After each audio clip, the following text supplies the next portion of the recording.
हम्म।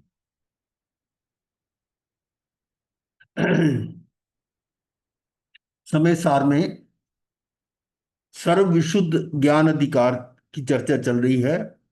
कल इसमें आया था कि तीन नाम आए थे: प्रतिक्रमण, आलोचना, प्रत्याख्यान। इनके माध्यम से उनसे अलग होकर अपने स्वभाव में आने का जो है ये प्रोसीजर, उसकी बात हो रही थी। तो फिर उसके बाद आया इस प्रतिक्रमण क्या है। जो मैंने पूर्व में किए थे कर्म, उनके कर्ता बनने से अपने को अलग कर लेना, और जो भविष्य में होने वाले उन भावों को मैं त्याग रहा हूं, वो प्रत्याख्यान हो गया। और वर्तमान में जो हो रहा है उसको मैं दोष समझ के उसकी आलोचना करता हूं। तो इस तरह से ये अपने आप को निष्कर्म कर सकता है। तो उसमें फिर आगे आया था कि इसमें मन वचन काय और करना कराना अनुमोदना, तो इनसे कितने संयोग बन सकते हैं, ये आपने कल 49 भागों का देखा था कि कॉम्बिनेशन कैसे बनते हैं। और फिर यहां इसमें एक और तरीका दिया हुआ है कि एक त्रिसंयोगी, द्विसंयोगी और असंयोगी, इनका क्या अर्थ है। त्रिसंयोगी का मतलब है कि आपके पास कुछ वस्तुएं हैं और उसमें से तीन तीन के तिकड़ियां बनानी है। हाँ। कितनी बन सकती, कितना बन सकती है, यानी टीम है एक आपके पास। मान लो एक टीम है 10 और उसमें आपने तीन तीन के ग्रुप बनाने हैं, तो कितनी तरह की कॉम्बिनेशन हो सकते हैं। फिर दो दो के बनाने हो तो कितने कॉम्बिनेशन, तीन एक एक के यानी असंयोगी बनाओ तो कितने हो सकते हैं।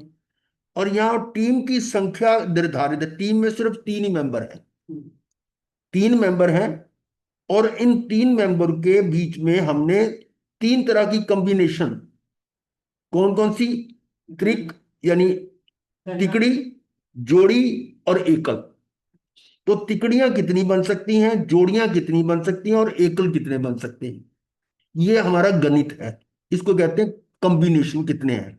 फिर होता है परमुटेशन, ये गणित का है विषय है, परमुटेशन कॉम्बिनेशन। तो ये कॉम्बिनेशन कैसे बनते हैं, यहां कल ये बता रहे थे कि इसमें तीन में से हमने त्रिसंयोगी, द्विसंयोगी और असंयोगी बनाया तो सात भंग बनते हैं, सात ऑप्शंस आती हैं जो इस प्रकार हैं। तीनों का, तीन तिकड़ी बनानी तो तीनों का एक ही ऑप्शन है, और भी हो नहीं सकती। अब दो दो की बनानी है, दो ये हो सकती हैं, या ये दो हो सकती हैं, या ये दो हो सकती हैं। इसको आपको एक डायग्राम से मैं समझाता हूं और उससे और क्लियर हो जाएगा। ये है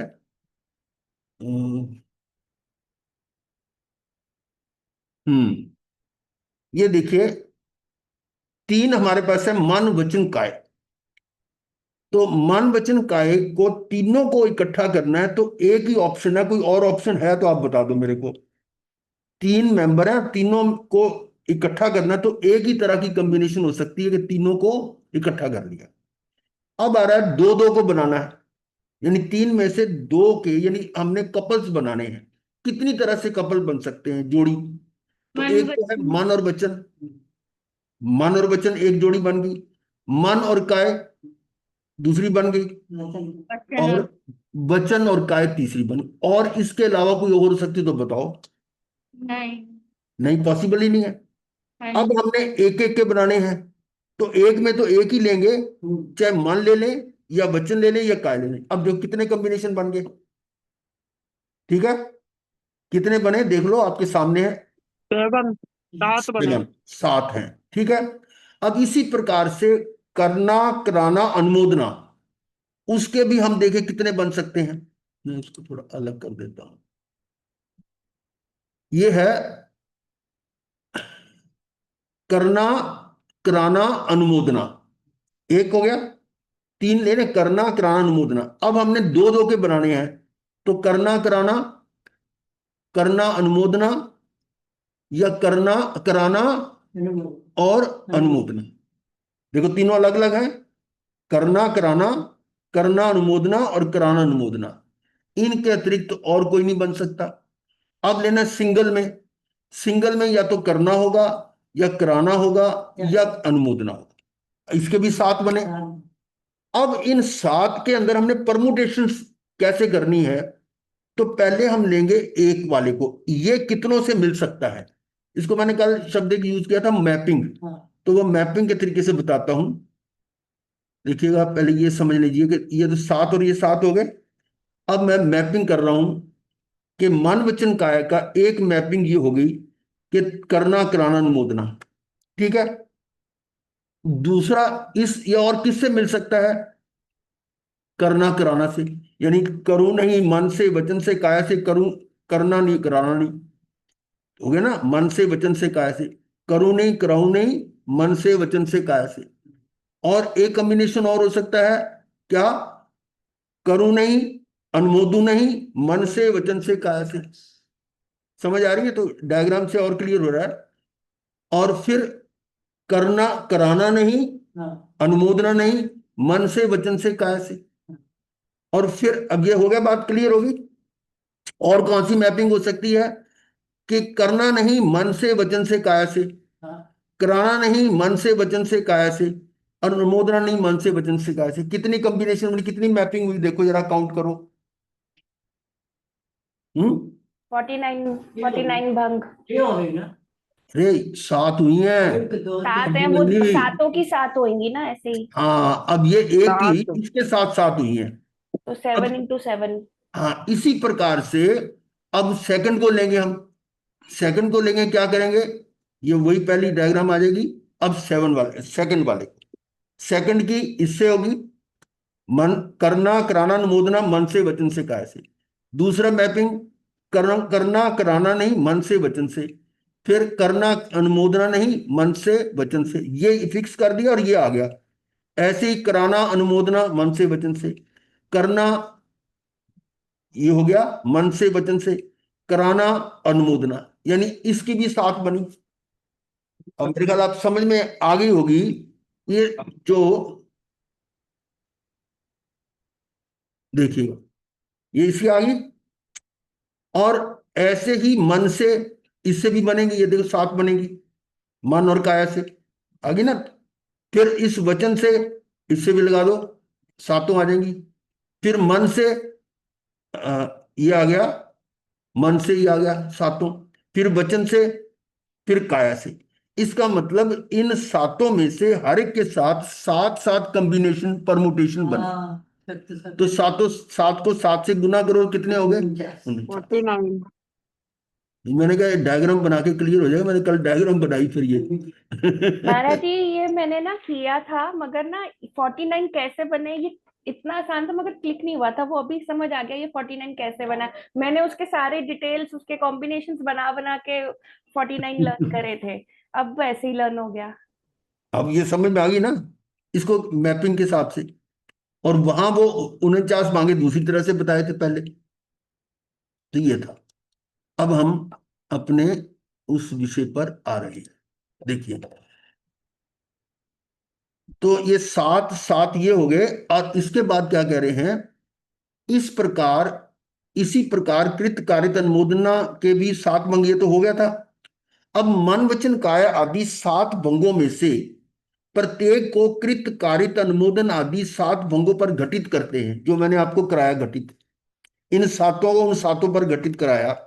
तो यहां पर इनको अलग अलग दे दिया उन्होंने। क्या किया कि मन वचन काया से किया कराया अनुमोदना, हो गया। फिर मन और वचन ले लिया, मन वचन काया को किया और कराया से ले लिया। फिर मन वचन काया को किया अनुमोदना से ले लिया। जैसे वो डायग्राम आ रही थी वैसे बिल्कुल आ रही है, दिखाऊं वो भी साथ में, ये समझ आ जाएगी, है ना।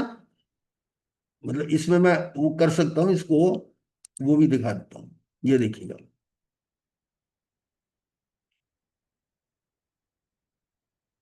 हम्म।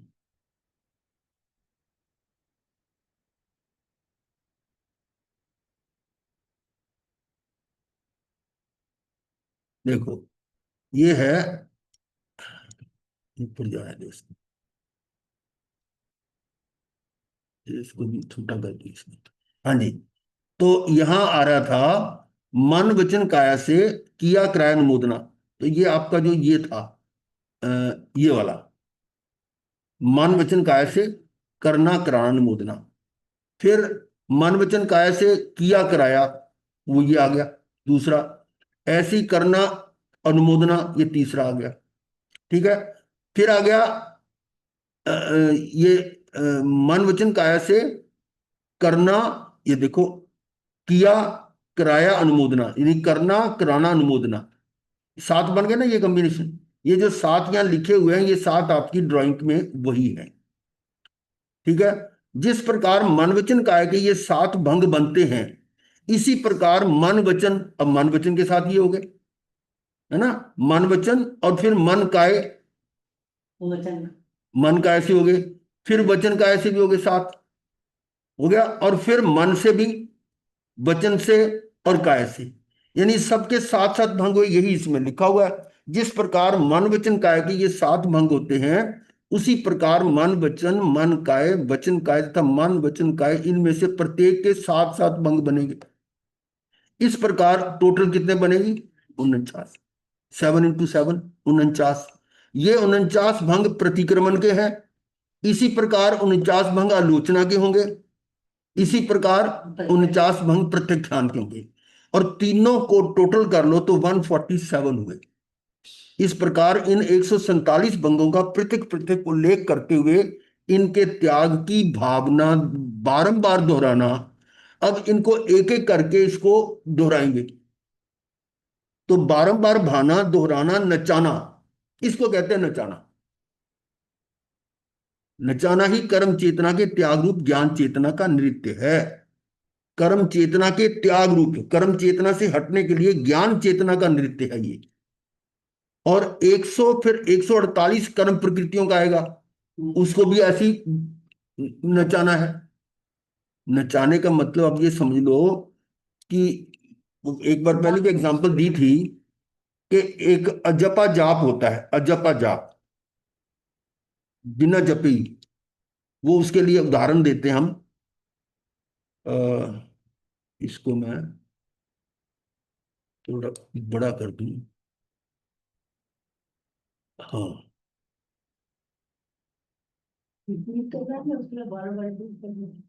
क्या?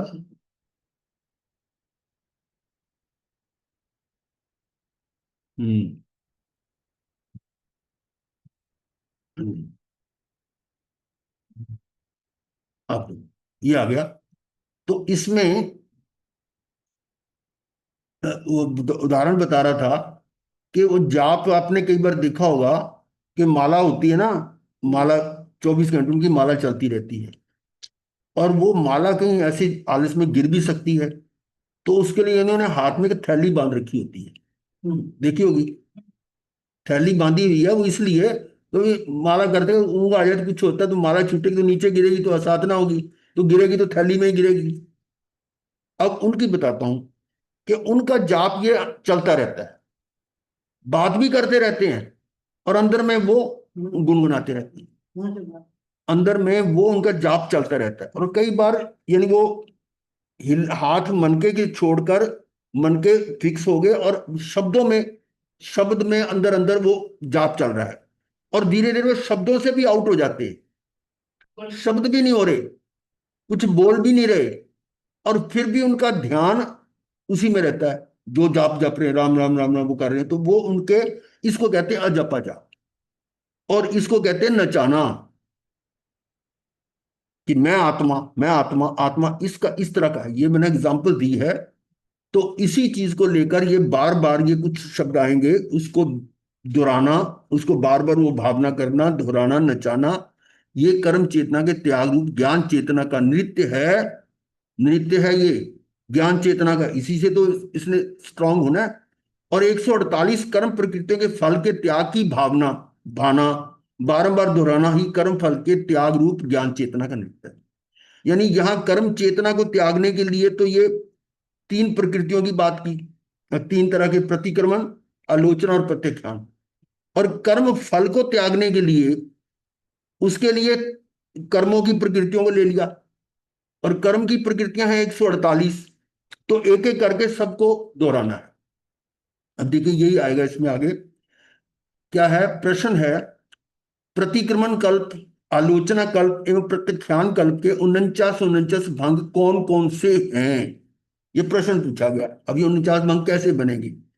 अब इस आत्म ख्याति टीका में इस कलश के उपरांत 49 भांगों को इस प्रकार प्रस्तुत किया गया है।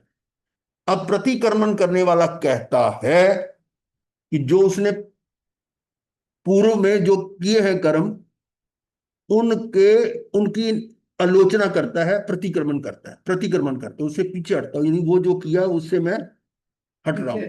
कैसे किया? मैंने पूर्व में पहले मन वचन काय से जो दुष्कृत किया कराया अनुमोदना किया, अनुमोदन किया। वो पहले वाली आ गई ना जो 7 में से थी। मन वचन काय से जो दुष्कृत किया कराया अनुमोदन किया वह दुष्कृत मिथ्या हो, ये कह रहा है वो। यानी कि वो मैं उन भावों से पीछे हट रहा हूं जो मैंने किए थे। और फिर मैंने पूर्व में मन वचन से दुष्कृत किया कराया अनुमोदन किया। अब यहां पर क्या किया, इधर फिक्स कर दिया उन तीनों को, किया कराया अनुमोदन। पहले मन वचन काया से फिर मन वचन फिर मन काया फिर वचन काया। चाहे इधर से उधर करो, इधर से उतने कॉम्बिनेशन बनेंगे। ऐसे करके मन वचन से किया कराया अनुमोदना, फिर मन काया से किया कराया अनुमोदना, और ऐसे करके फिर वचन काया से किया कराया अनुमोदना। मैंने पूर्व में मन से किया कराया अनुमोदन किया, वचन से किया कराया अनुमोदन किया, काया से किया कराया अनुमोदन किया। इस तरह के कॉम्बिनेशन बनेंगे सारे। फिर मन वचन काया से किया कराया, अब अनुमोदना छोड़ दिया, अनुमोदना वाले जो तीनों के तो ऊपर आ गए सारे, अब दो दो के ले लिए। ये लगभग वैसे ही जैसे आपको पहले कल बताया था ना, वो कॉम्बिनेशन एक एक एक दो दो के, उस तरह की समझ लो। तो इन सबको एक ऐसे लिख दिया गया कि मन वचन काया से दुष्कृत किया अनुमोदन किया। यहाँ किया और कराया, यहाँ किया और अनुमोदन किया, यहाँ कराया और अनुमोदन किया, मन वचन काया वही है। फिर मन वचन से किया कराया, मन वचन से किया अनुमोदन किया, मन वचन से कराया अनुमोदन किया। समझ आ रही है? ये बार बार इसको कहते बोलो, दोहराओ। क्यों? ये वो जपा जाप की तरह कि मैं उससे हट रहा हूं, मैं उससे हट रहा हूं, मैं उससे हट रहा हूं, उससे हट रहा हूं। लग रहा है कि आपको ये तो बार बार क्या रिपीट कर रहे हैं, तो बोर कर रहे हैं। नहीं, अंदर में ये भाव भाने का मतलब ये है, नचाने का मतलब। ठीक है? ऐसे ही मन का ऐसे, मन का ऐसे, ये सारा ऐसे करते करते कितने होंगे ये? 49 बन जाएंगे। जो हम यहाँ पे बार बार दुष्कृत कह रहे हैं ये भी 18 पाप ही है ना? नहीं, 18 पाप इसमें नहीं आए अभी।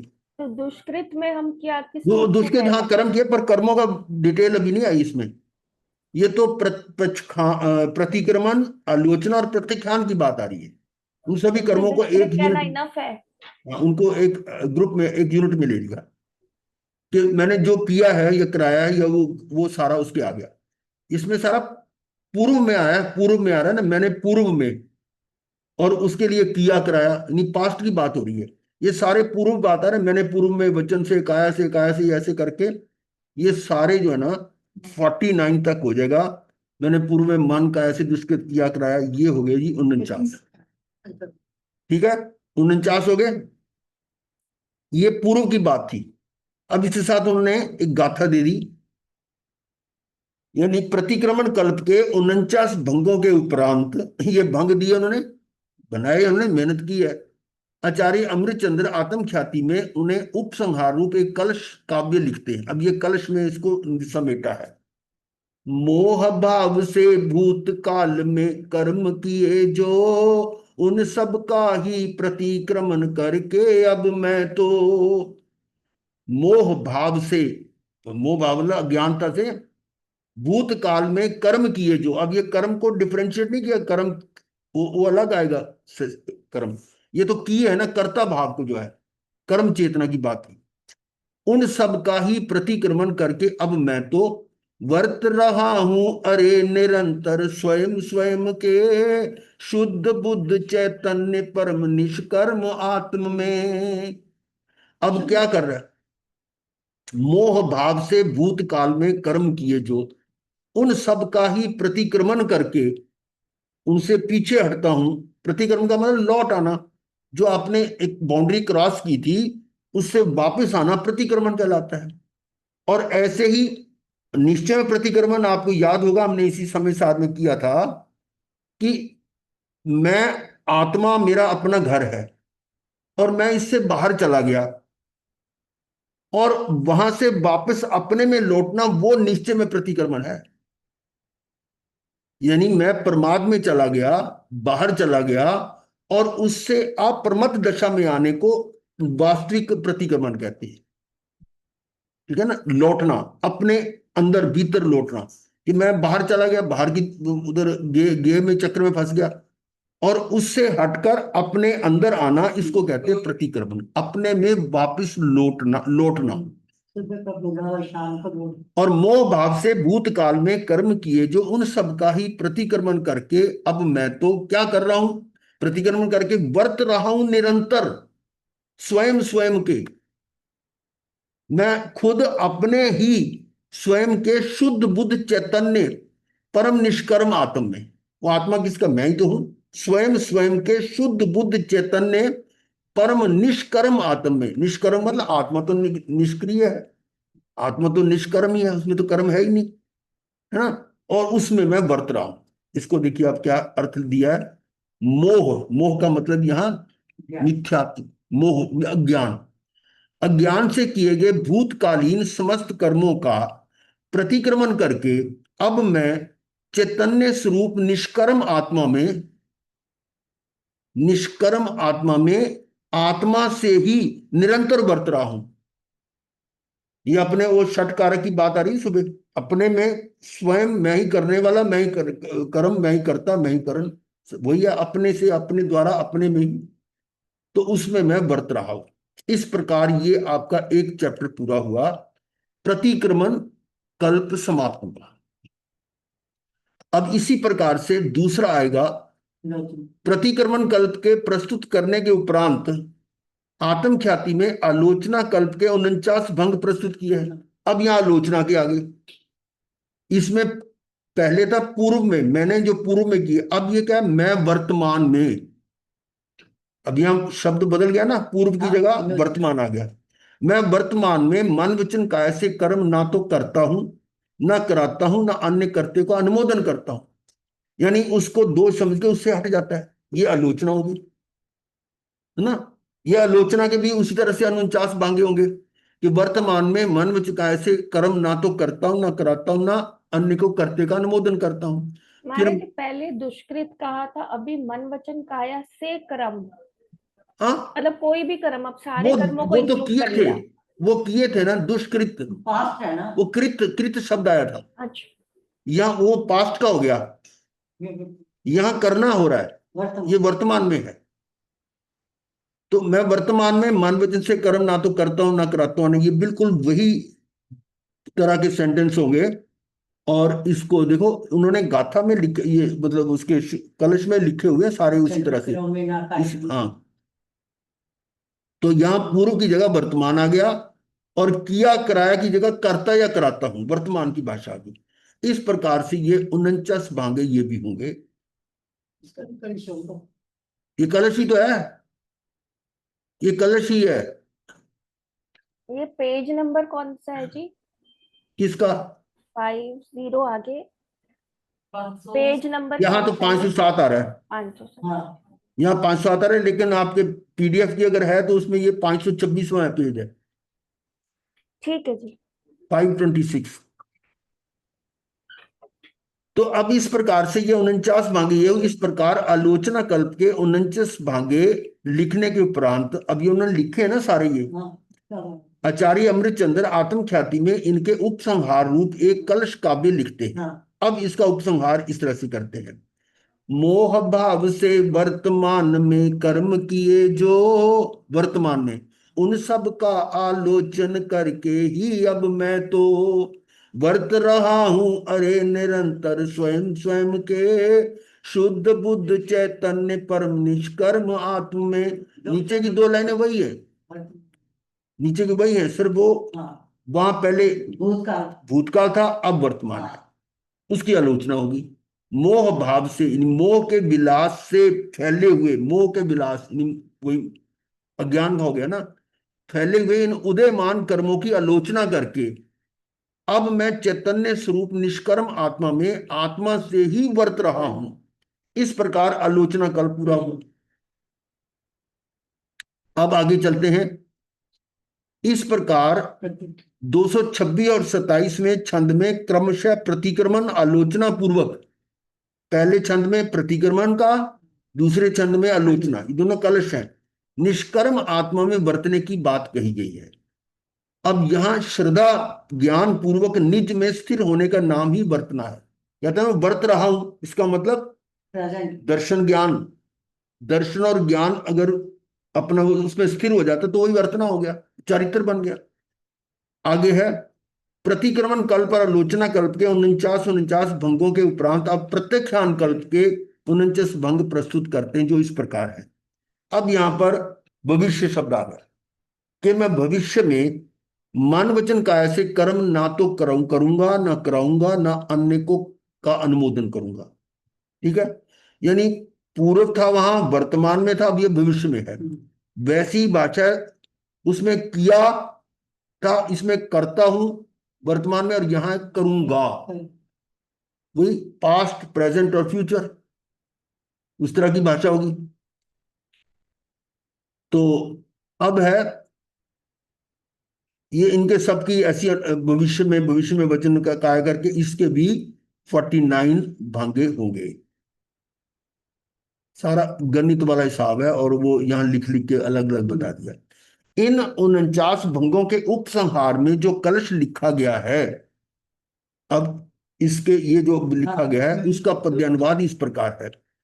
नष्ट हो गया मोह भाव जिसका ऐसा मैं, करके प्रत्याख्यान भावी कर्मों का अब तो वर्त रहा हूं अरे निरंतर स्वयं स्वयं के, शुद्ध बुद्ध चैतन्य परम निष्कर्म आत्म में। नष्ट हो गया मोह भाव जिसका ऐसा, यानी अब मेरा वो अज्ञान भाव खत्म हो गया है।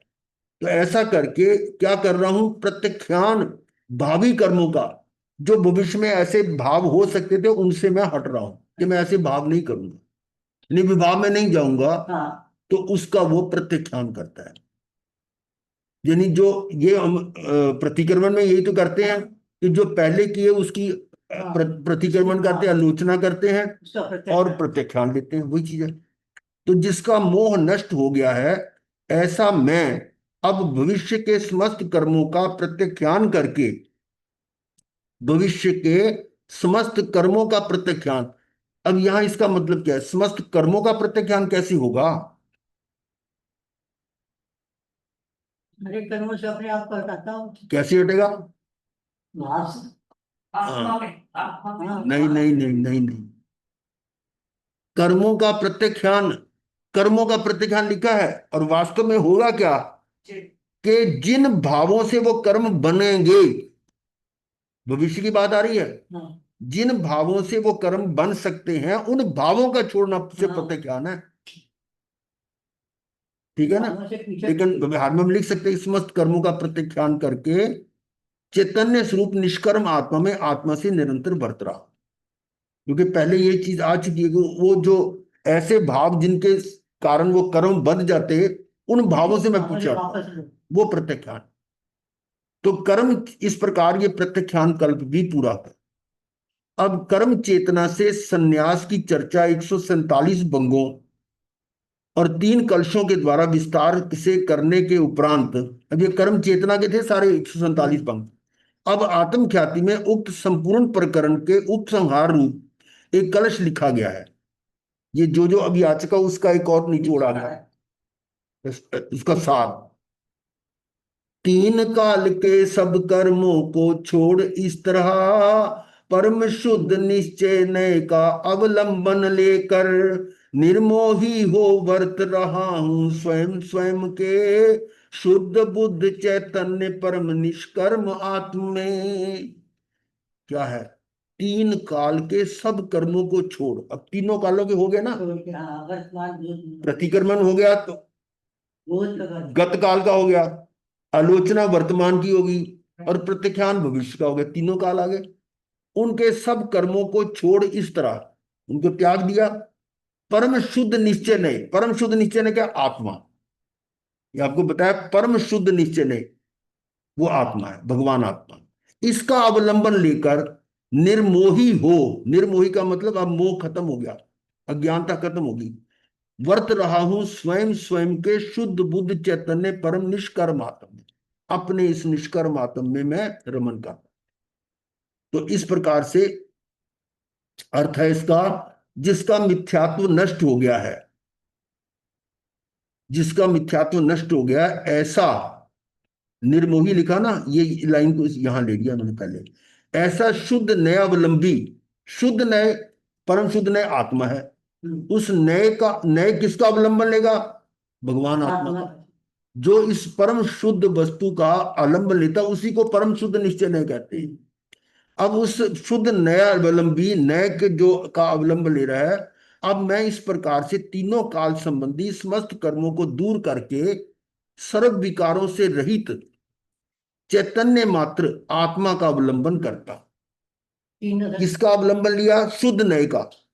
नय का आपको पता है कि नय जो क्या है, जिस दृष्टि से आप शुद्ध आत्मा को देख रहे हो उसको निश्चय नहीं कहते, वो है आपका शुद्ध नय। और जिसे पर्याय को देख रहे हैं तो वो दूसरी पर्याय वाली न्याय होगी। ये न्याय का मतलब है, ये न्याय शास्त्र की चीजें सारी। अब आगे है, अब सरल शब्दों में आ रहा है। उक्त संपूर्ण कथन के मंथन करने पर, ये ऊपर का जो सारी बातें आ गई, इसका मंथन करने पर एक बात स्पष्ट होती है कि यहां दुष्कृत शब्द का अर्थ, दुष्कृत मतलब किए पहले, अर्थ पाप क्रिया और पाप भाव मात्र नहीं है। पाप की नहीं है, क्या है फिर? हाँ, इस दुष्कृत शब्द का अर्थ पाप क्रिया और पाप भाव मात्र नहीं है, अपितु संपूर्ण प्रकार की शुभाशुभ क्रियाएं और शुभाशुभ भाव हैं। शुभ अशुभ दोनों से हटना है, क्योंकि यहां निश्चय प्रतिक्रमण, ये व्यवहार प्रतिक्रमण नहीं है, निश्चय है। निश्चय प्रतिक्रमण, निश्चय आलोचना, निश्चय प्रत्याख्यान का स्वरूप स्पष्ट किया जा रहा है। क्लियर होगी बात? यद्यपि व्यवहार प्रतिक्रमण, व्यवहार आलोचना और व्यवहार प्रत्याख्यान में अशुभ क्रिया और अशुभ भावों का निषेध कर शुभ क्रिया और शुभ भाव करने की बात भी आती है। व्यवहार में ये भी होता है कि आप पाप से हटो, पाप से हटो। तथापि, हाँ पूरी बात सुन लो। यद्यपि व्यवहार प्रतिक्रमण, व्यवहार आलोचना, व्यवहार प्रत्याख्यान में अशुभ क्रिया और अशुभ भावों का निषेध कर, ये ऐसा होता है। शुभ क्रिया और शुभ भाव करने की बात भी कही जाती है। अशुभ से हटो, अशुभ क्रिया से अशुभ भावों से हटकर शुभ क्रिया और शुभ भाव करो। तथापि यहां तो ये कहा जा रहा है कि तीनों कालों संबंधी समस्त शुभाशुभ क्रियाओं, व्यवहार में तो अशुभ को हटा रहे हैं, यहां पर दोनों को हटा रहे हैं। ये तीनों कालों संबंधी समस्त शुभाशुभ क्रियाओं और समस्त शुभाशुभ भावों के अभाव पूर्वक शुद्धोपयोग रूप दशा होना ही वास्तविक प्रतिक्रमण है। ये वास्तविक है, वास्तविक आलोचना है और वास्तविक प्रत्याख्यान।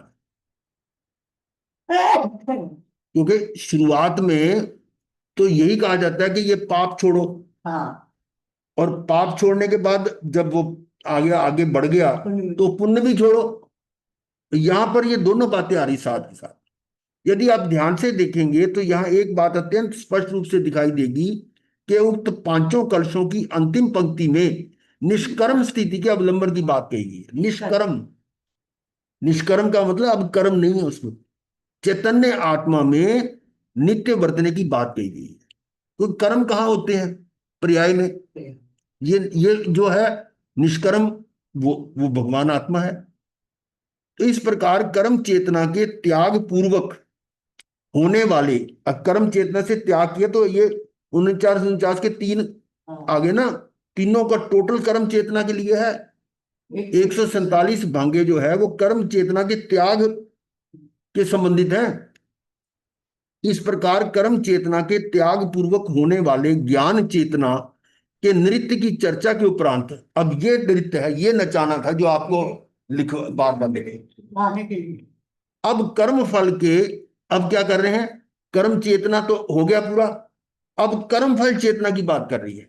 अब कर्म फल के त्याग रूप ज्ञान चेतना के नृत्य के स्वरूप को प्रस्तुत करते हुए आचार्य अमरचंद्र सबसे पहले एक कलश काव्य लिखते हैं। अब यहां पर कर्म फल चेतना की बात आ रही है, वहां तो थी कर्म चेतना की, अब इसमें क्या आया, कलश। कर्म वृक्ष के विष फल मेरे बिन भोगे ही खिर जाए, बस यही भावना भाता हूं मैं। क्या, कर्म वृक्ष के विष फल मेरे बिन भोगे ही खिर जाए, बस यही भावना भाता हूं। इससे अलग हो जाओ, क्योंकि मैं तो वर्त रहा हूं स्वयं स्वयं के शुद्ध बुद्ध चैतन्य परम निष्कर्म आत्म में। जब वो आत्मा में बरत रहा है तो कर्म आएंगे तो मैं उसका वेदन ही नहीं करूंगा।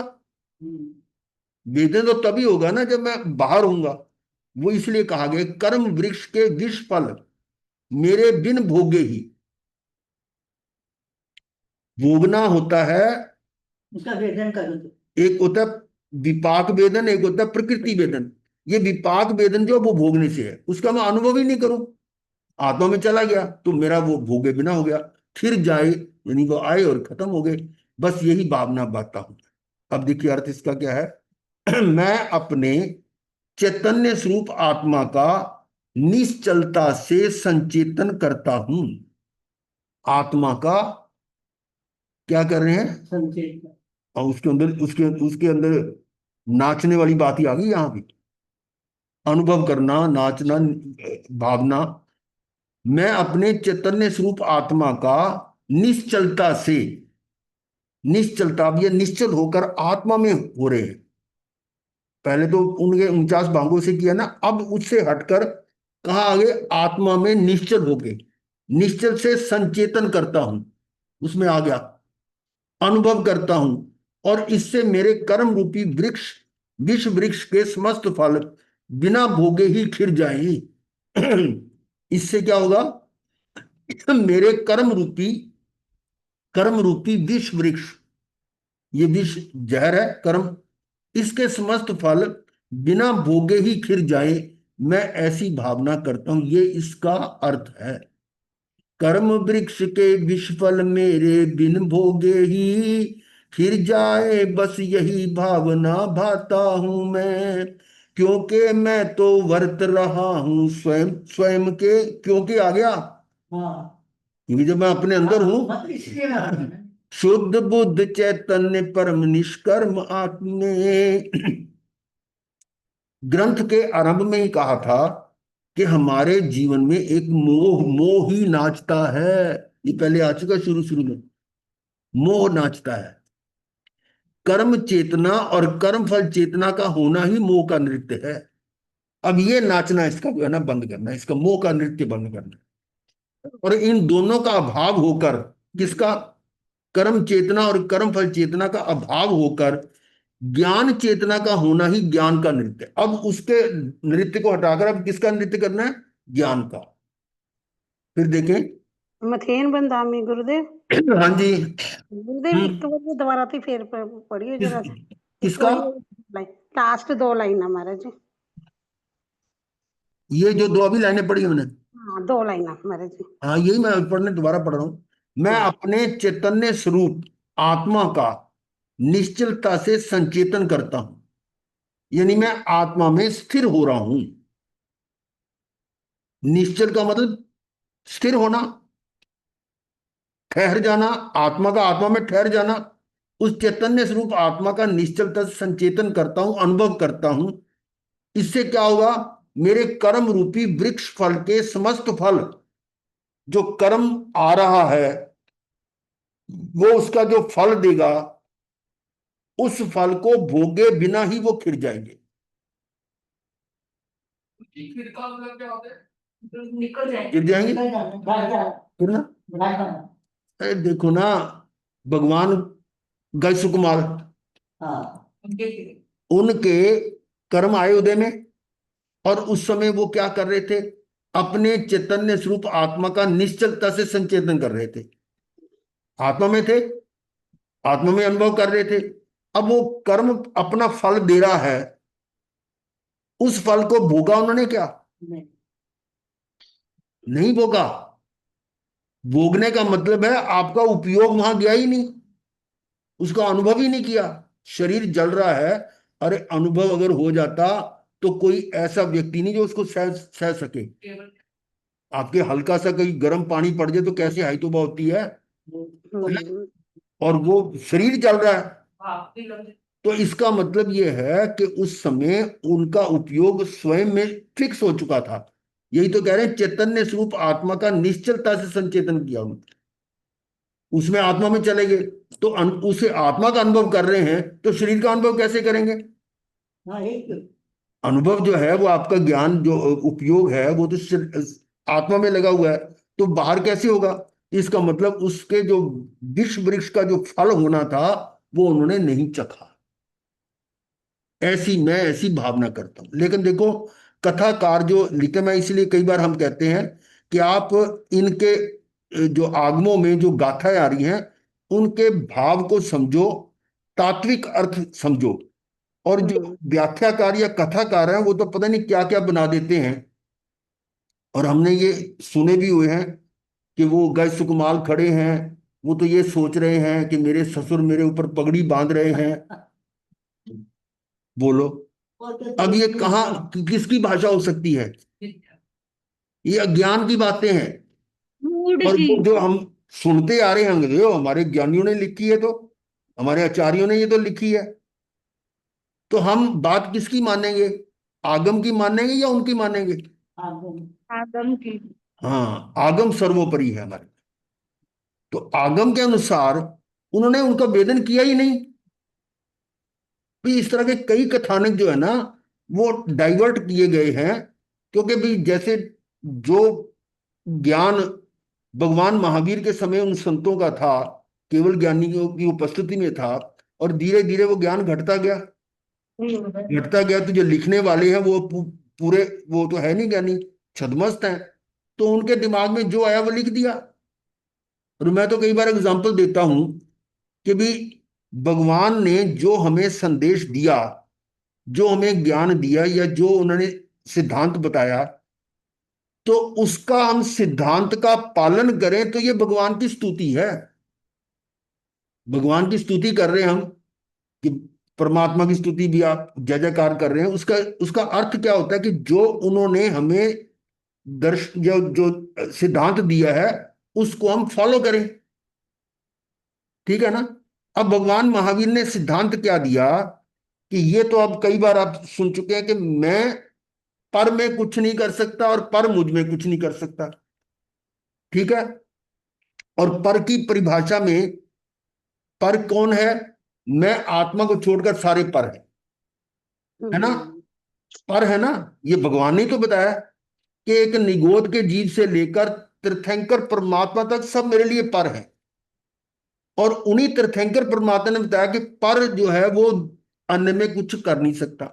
यानी पर, मैं पर में कुछ नहीं कर सकता और पर मुझ में कुछ नहीं कर सकता। ठीक है? ये भगवान ने तो बताया ना।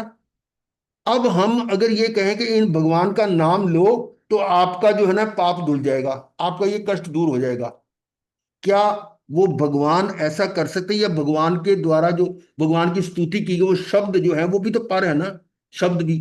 वो आपका वो जो कर्म है उसको दूर कर सकते हैं, सुख दुख में बदल सकते हैं? नहीं। नहीं ना। लेकिन लिखने वालों ने क्या लिखा है कि भगवान महावीर की स्तुति में सूत्र के तांग में पुच्छिसुम नाम का एक स्तोत्र है। उसकी कितनी 29 गाथाएं हैं शायद। और हर एक गाथा पर उन्हें मंत्र बना दिया, ओम ह्री श्री बम फफा स्वाहा। इस तरह के बनाए हैं मैं जो बोल रहा हूं। मतलब बीच की गाथा लिख के उसके आगे ओम ह्री श्री कर दिया और बाद में फटफट स्वाहा कर दिया। ये बना दिया मंत्र। और उसका एक यंत्र बना दिया। उसमें लिख दिया नीचे कि इसके ऊपर आप अपना चंदन से किस तरह से नाम लिख लो, और फिर इसकी ऐसे अर्थ पूजा करो, और इसके इस जाप को जपो, और इतने इतने उपवास कर लो या एकासने कर लो या ये पचखान कर लो, तो आपका ये जो है ना फलाना फलाना रोग ठीक हो जाएगा।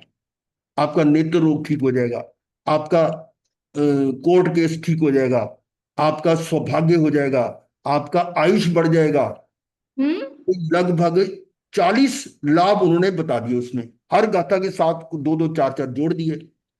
और कहीं ना कहीं तो आपके साथ वो कॉम्बिनेशन बनेगी, जो आपको दुख है वो किसी न किसी जगह पर टकरा जाएगा, तो आप उसी गाथों को पकड़ लोगे और उसको किस उद्देश्य से याद करोगे कि मेरा ये जो है रोग ठीक हो जाएगा, हाँ। मेरा ये काम बन जाएगा, मेरा ये मुकदमा मतलब मेरे फेवर में आ जाएगा, मेरी ये नौकरी लग जाएगी, मेरा ये हो जाएगा। इतने सारे हैं। अब बताओ कि ये लिखा तो हमारे किसी साधु संत ने लिखा ना, और आने वाली पीढ़ी वो तो कहेगी देखो हमारे पूर्वज थे उन्होंने लिखा है ये, वो आगम को नहीं मानेंगे। इसी प्रकार से जो अभी आपने जो मैं बता रहा हूं ना कि मेरे वो सिर पर क्या नाम अंगारे रखे। नहीं अंगारे की जगह मेरा ससुर मेरे पगड़ी पे बांधी। पगड़ी बांध रहा है, पकड़ी ये किसी ने लिख दिया और आपने उसको सच मान लिया, सच मान लिया ना। ये इस तरह से आगम की हानि ऐसे हो रही है। क्रांति। तो जब वो भगवान का सिद्धांत है कि पर में मैं तुम्हारे किसी में कुछ नहीं, भगवान खुद कह रहे कि मैं तुम्हारे किसी भी कर्म को कम अधिक आगे पीछे नहीं कर सकता, फिर उनका नाम लेकर उनकी वो स्तुति में जो गाथा लिखी गई है उनका जाप करके आप अपने उस दुख से दूर होना चाह रहे हैं, कैसे हो सकता है? मेरी बात समझ में आ रही है ना कुछ? हाँ जी। हाँ, कोई मेरा किसी से विरोध नहीं है, परंतु सिद्धांत के साथ हम इस तरह का अन्याय नहीं कर सकते। जो सिद्धांत भगवान ने बताया हम उसी को मानेंगे, नहीं तो ये प्ररूपना मिथ्या प्ररूपना है। और एक तरह से हम भगवान के आराधक नहीं विराधक हैं। अगर हम ये बात करते तो विराधक हैं। और पता नहीं कितने कितने कथानक ऐसे बना रखे हैं, बहुत सारे जो जो आप मंत्र तंत्र वाले हैं सारे विराधना ही तो कर रहे हैं।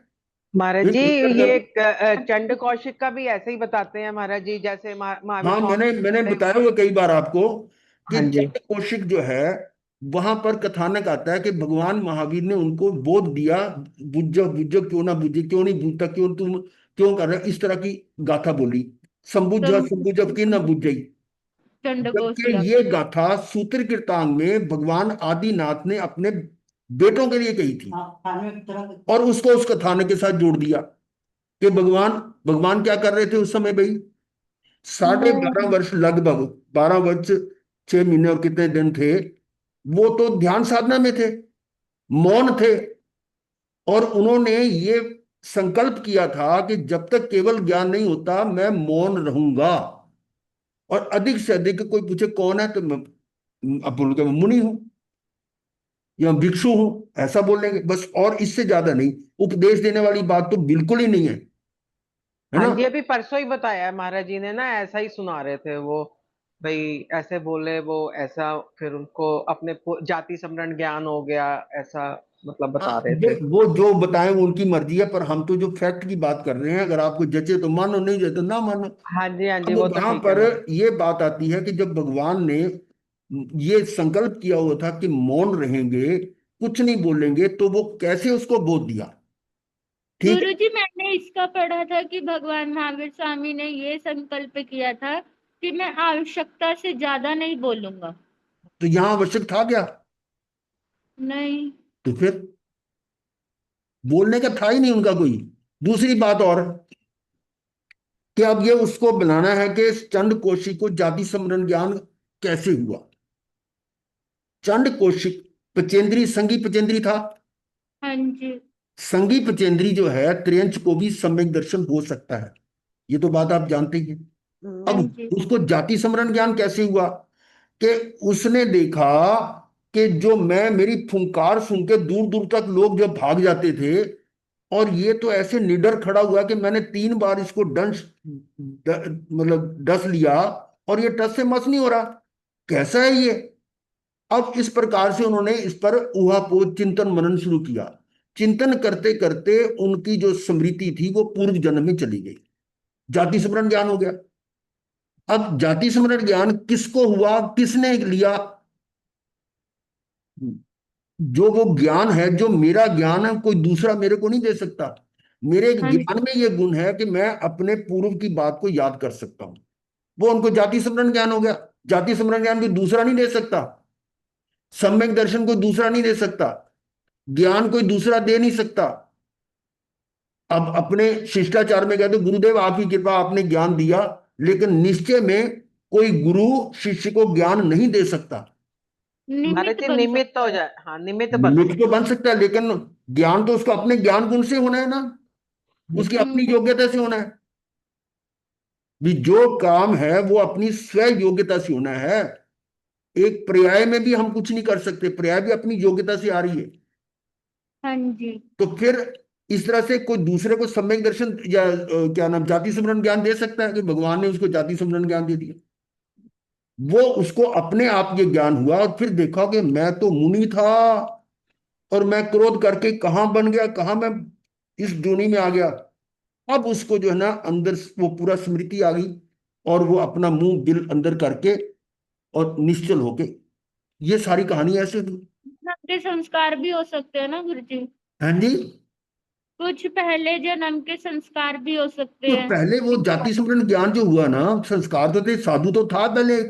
हाँ कहीं जी। गलती की उन्होंने कि वो शिष्य ने बार बार उसको दोहराया कि तो ये गुरुजी आलोचना कर आलोचना को खींच में आ गए और उसको मारने दौड़े तो वो गिर पड़े, तो वो ऐसे भाव बिगड़ गए उनके। हाँ जी। महाराज जी इसमें फिर महावीर स्वामी जी निमित्त बने ना? निमित्त तो कोई बन सकता है। हाँ जी वही कह रही हूँ ना, वो निमित्त ही बने फिर चंड हाँ, कौशिक के हाँ, उसमें। निमित्त बने, बिल्कुल ठीक है। अब आपको जो मान लो अंदर से जो ज्ञान प्राप्त हो रहा है, हम निमित्त बन रहे हैं, और मेरा स्वाध्याय और आप निमित्त बन रहे हो। मैं भी जो कर रहा हूं, मैं अपने ज्ञान से जो सोच रहा हूं, स्वाध्याय हो रहा है मेरा, उसके आप निमित्त हो, और आपका स्वाध्याय और मैं निमित्त बन रहा हूं। तो निमित्त तो कर्ता नहीं होता ना। कर्ता तो द्रव्य अपने आप का कर्ता खुद ही होता है। मिट्टी ही घड़े में बदलती है, आटा ही रोटी बनता है। इसमें भी चल रहा है। वो बनाने वाला रोटी नहीं बन जाता, कुम्हार घड़ा नहीं बन जाता। वो वो निमित्त तो है, है। कुम्हार निमित्त है, और रसोईया भी निमित्त है। तो खाना बना रहा है, रोटी वो तो वस्तु वस्तु के अंदर जो स्वभाव है उसका उसमें कन्वर्ट हो रही है वो, और वो तो निमित्त बन रहा है सिर्फ। और ये बात हमारे हजम नहीं होती कि हम तो ये कहते हैं निमित्त कर रहे हैं, और उसके कारण ही ये सारे कर्म बंद हो रहे हैं कि हम निमित्त के ऊपर राग द्वेष करने लग जाते हैं। यही तो महाराज है जी करने प्रॉब्लम। कराने में हो जाता है ना, ये मैंने किया इसलिए है कि मैंने हम किया। अपने सिद्धांत को ना फॉलो करके, सिद्धांत को ना समझ के, इस तरह की अज्ञानता में जाकर कर्म बंद कर रहे हैं। बार हम्म। बार आता है ये गिड़गिड़ गिड़गिड़। चलो, अब यहीं पर हम हाँ, भजन तो लेते हैं। जाए। थोड़ा सा चेंज तो करना ही पड़ेगा ना, फिर आगे ध्यान भी तो करना है। जरा सुन ले ओ चेतन राजा, भव भव रुलने में क्या सार है। तू बन जा, बने तो परमात्मा, तेरी आत्मा में शक्ति अपार है। जरा सुन ले ओ चेतन राजा, भव भव रुलने में क्या सार है। तू बन जा, बने तो परमात्मा, तेरी आत्मा में शक्ति अपार है। पर भाव हेय है, छोड़ चेतन ये, विपत्ति करे और नरक धरे। पर भाव हेय है, छोड़ चेतन ये, विपत्ति करे और नरक धरे। पर भाव, यही तो छुड़वा रहे हैं, ये पक्ष का प्रतिक्रमण, आलोचना, प्रत्याख्यान, यही तो हो रहा है कि इन पर भाव से हटना है।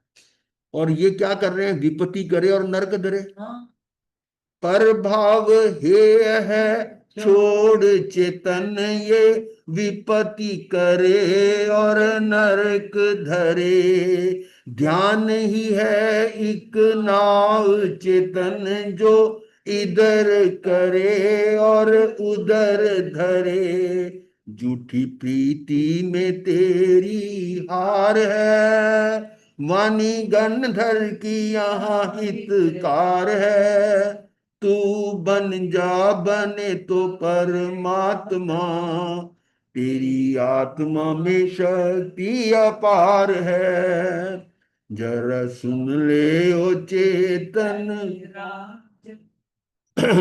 लोभ पाप का बाप चेतन जो, क्यों करे राग और दुख भरे, लोभ पाप का बाप चेतन जो, क्यों करे राग और दुख भरे, ज्ञान कसौटी परख चेतन नित, मत छलियों का विश्वास करे, ठगा जाने की यहाँ भरमार है, इनसे जीते तो बेड़ा पार है, तू बन जा बने तो महात्मा, तेरी आत्मा में शक्ति अपार है, जरा सुन ले ओ चेतन, नर्तन का स्वभाव चेतन जो, आंख लगी न फिर हाथ लगे, नर्तन का स्वभाव चेतन जो, आंख लगी न फिर हाथ लगे, ये नर्तन, ये जो मनुष्य जन्म है इसका स्वभाव क्या है, ये दोबारा हाथ में आने वाला नहीं है, अति दुर्लभ, असंभव, असंभव सा ही है, जरा हिसाब लगा के देखो ना, कैलकुलेशन करके देखो, नर्तन का स्वभाव चेतन जो, आंख लगी न फिर हाथ लगे, करे आत्म रस पान चेतन जो, जन्म गए और मरण गए, क्या, कर आत्म रसपान चेतन, यानी आत्मा का रस पान करे, जन्म गए मरण गए, जन्म मरण से निकल गए,